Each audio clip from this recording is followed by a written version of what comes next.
Halo United Lovers, kembali lagi bersama gue punya channel. Kita ada update dari seputar Manchester United.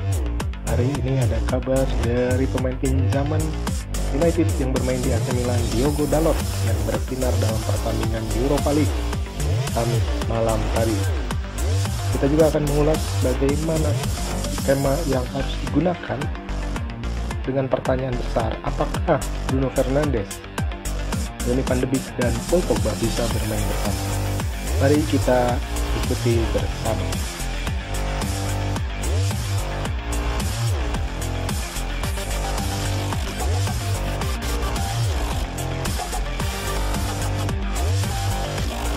Sebuah kabar menggembirakan datang dari Diogo Dalot yang dipinjamkan dari United ke AC Milan. Diogo Dalot bermain selama sekitar 10 menit dalam pertandingan melawan Sparta Praha di Liga Eropa pada Kamis malam. Pemain pinjaman dari United ini memberikan assist berkelas buat golnya Rafael Leao yang menjadikannya 2-0 di menit ke-57 sebelum dia sendiri mencetak gol tak lama kemudian. Penampilannya selama 10 menit tersebut membuat Dalot menjadi sorotan dalam laga tersebut. Dia juga membuat assist dengan kaki bagian luar yang sangat luar biasa dan juga mencetak gol dengan kaki kiri yang membuat Milan unggul 2-0. Dalot terpaksa dipinjamkan ke AC Milan karena kalah bersaing dengan Aaron Wan-Bissaka dan kemunculan Brandon Willian. Namun Dalot yang masih berusia 21 tahun dipandang sebagai aset berharga oleh Gunnar Solskjaer, karena itu dia dipinjamkan ke AC Milan tanpa ada klausul pembelian di akhir musim. Karena itu United bisa mendapatkan dia kembali setelah pinjamannya berakhir. Dalot ini dipandang sebagai bek kanan masa depan United, tapi juga bisa bermain di bek kiri. Dia juga bisa bermain dengan baik di posisi penyerang sayap kanan atau sayap kiri. Oleh karena itu, penampilannya di AC Milan merupakan kabar yang sangat menggembirakan buat Ole Gunnar Solskjaer.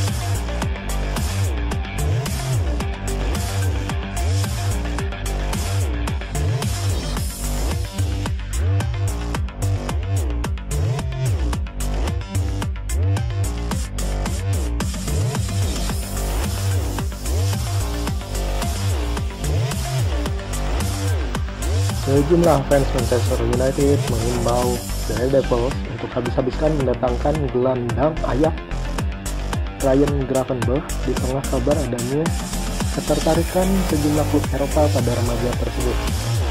Setan Merah dilaporkan tertarik untuk kepindahan dari Gravenberch, tetapi mereka juga akan mendapat persaingan dari beberapa raksasa Eropa seperti Juventus dan Barcelona. Ini menurut The Mirror. Ajax Amsterdam sendiri dikabarkan akan berusaha sebaik mungkin menahan pemain berusia 18 tahun itu karena karirnya sedang berkembang. United mengontrak Donny van de Beek dari Ajax musim panas, dan gelandang tersebut baru mendapat starter pertama dalam kemenangan Liga Champions melawan RB Leipzig. Mantan penjaga gawang Setan Merah Edwin van der Sar sekarang menjadi CEO di klub Belanda tersebut. Hal ini dinilai bisa memberi United keuntungan dalam berusaha mengamankan kepindahan Gravenberch seperti yang terjadi pada Van de Beek. Gravenberch disebut-sebut betul dengan gelandang Man United Paul Pogba dan memiliki keahlian serta kemampuannya seimbang. Sejauh ini dia telah berhasil menjadi pemain kunci untuk Ajax dengan rata-rata 1,3 tembakan per game dan 1,5 operan kunci per game di Eredivisie menurut statistik yang dikumpulkan oleh SofaScore. Performa baik itu membuat sejumlah klub besar Eropa meminati Gravenberch. Banyak dari penggemar United sendiri mendesak Setan Merah untuk melakukan apa yang mereka bisa demi mengamankan gelandang berbakat tersebut. Dan sementara beberapa di antaranya yakin bahwa dengan koneksi Van der Sar bisa memungkinkan United menggait Gravenberch.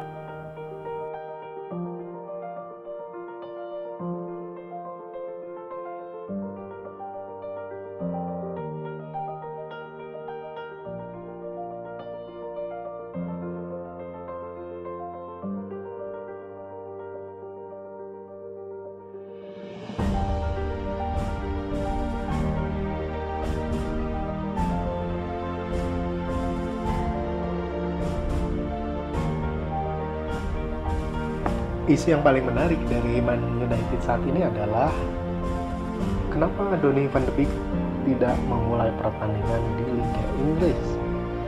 Kenapa dia belum menjadi starter di Liga Inggris? Apakah karena dia tidak bisa bermain bersama Paul Pogba dan Bruno Fernandes? Komentar dari Ole Gunnar Solskjaer saat konferensi pers berubah menjadi diskusi tentang pemain yang sebetulnya tidak ada dalam rencananya. Menurut Ole sangat menyenangkan bagi beberapa komentator untuk berbicara seenaknya.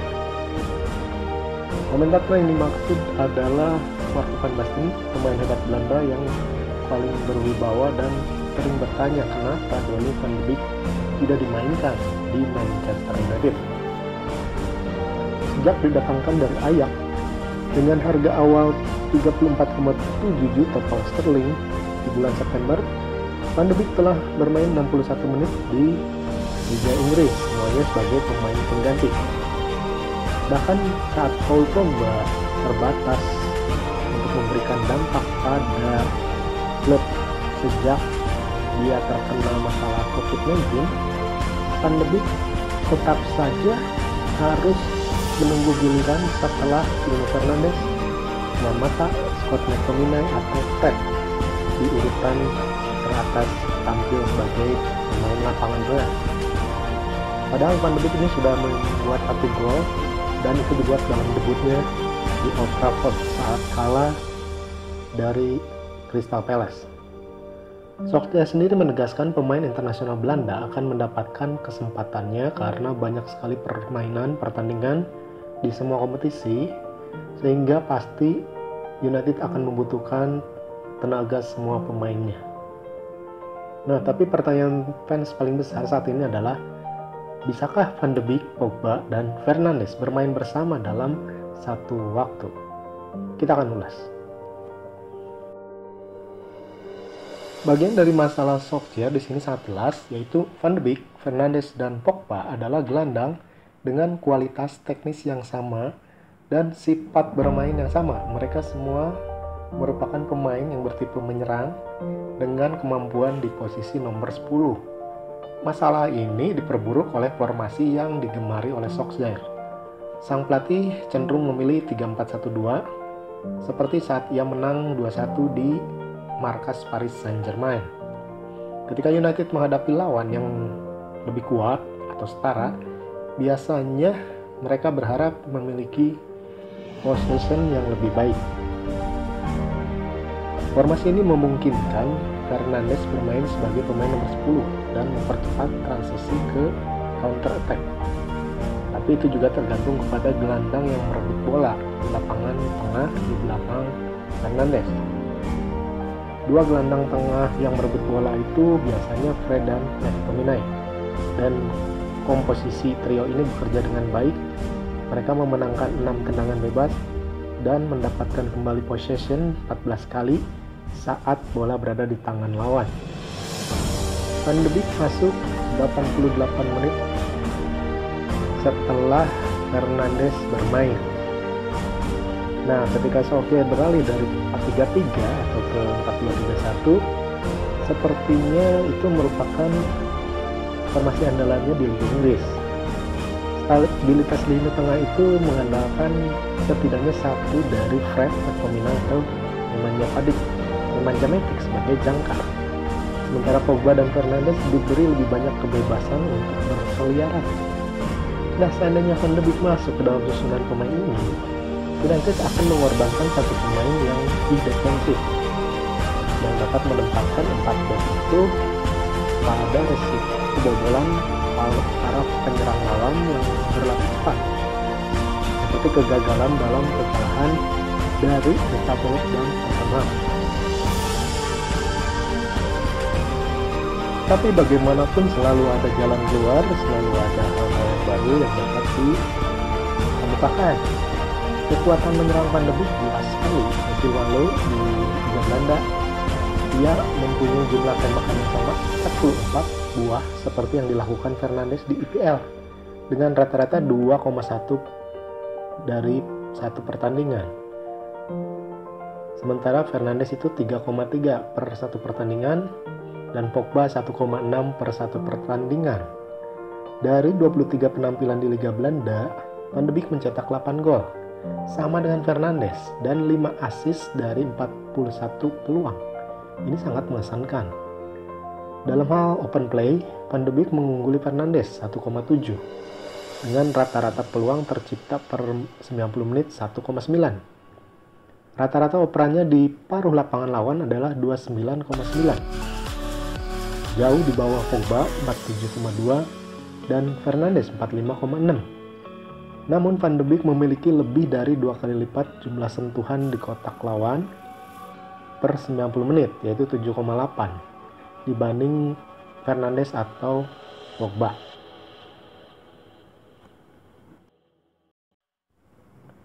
Itu melukiskan gambaran Van de Beek dalam peran box to box yang cocok dengan satu posisi dalam formasi 4-3-3 atau posisi di depan dalam 4-2-3-1 atau 3-4-1-2. Lalu dari mana asalnya keseimbangan pertahanan? Nah, tentu saja dari Van de Beek sendiri. 46 tackle di Eredivisie musim lalu memberinya rata-rata 2,2 tackle per satu game. Lebih besar dari Fernandes 1,7 atau Pogba yang lebih dalam 1,6. Dia juga unggul dari keduanya untuk intercept yaitu 16 dan penguasaan bola yaitu memenangkan penguasaan bola sebanyak 111 kali. Meskipun rata-rata per 90 menit sama dengan Fernandes. Van de Beek juga mencetak rata-rata 42,7 operan per 90 menit di Liga Belanda musim lalu. Tapi akurasinya lebih tinggi dari Fernandes, 82,3 berbanding 75,7. Seorang pemain yang mampu memenangkan kembali bola dan mempertahankannya. Itulah kemampuan seorang Van de Beek. Memberikan tingkat stabilitas pertahanan yang cukup bersama Pogba dan Fernandes, terutama dengan cara dia menempatkan posisi di dalam permainan di saat United berharap untuk mengontrol bola. Pogba berhasil dalam peran yang lebih dalam. Dia memainkan 30 operan di setengahnya lapangan sendiri per 90 menit di Liga musim lalu dan 47 di paruh lapangan lawan. Dia dapat mempengaruhi proses di kedua sisi lapangan dengan memegang bola, sementara Van de Beek dan Fernandes diberi kebebasan. Pastinya orang Belanda ini akan bersedia untuk turun ke pertahanan dan melindungi back-back tengahnya. Jadi bisakah Pogba, Donny, dan Bruno bermain bersama? Bisa. Mereka harus mulai berfungsi bersama sebagai satu kesatuan. Di paruh kedua musim lalu ketika Pogba fit dan Fernandes datang di bulan Januari, keduanya secara efektif dalam pertandingan Liga bertukar 129 umpan dalam 661 menit. Mereka menciptakan 7 peluang untuk satu sama lain dan saling memberikan assist. Itu adalah angka yang menggembirakan. Musim ini mereka telah bertukar 38 umpan dalam 230 menit. Sedikit penurunan dalam permainan link mereka, tapi belum ada yang menciptakan assist untuk yang lain. Van de Beek hanya membuat 4 umpan ke Fernandes dan 2 ke Pogba. Tapi bagi seorang pemain yang hanya bermain 61 menit itu tidak terlalu mengejutkan. Itu menunjukkan bahwa mereka perlu untuk lebih banyak bermain bersama. Konon dari 7 umpan yang pernah diberikan Fernandes ke Van de Beek di Liga Inggris, 1 peluang menciptakan peluang gol. Jika rasio itu terus berlanjut, ada kemungkinan besar Van de Beek akan mengubah wajah penampilan United dan memaksa Solskjaer untuk memulai lembaran baru.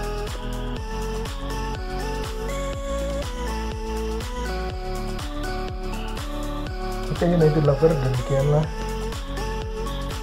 analisa bagaimana United bisa bermain dengan Van de Beek dan Pogba serta Fernandes sekaligus. United selanjutnya akan menghadapi Arsenal dalam pertandingan Super Sunday di Liga Inggris hari Minggu, dan kita doakan saja semoga Ole bisa membuat keputusan yang tepat untuk bagaimana trio gelandang hebat ini bisa bermain bersama. Sampai jumpa di lain waktu, bye bye.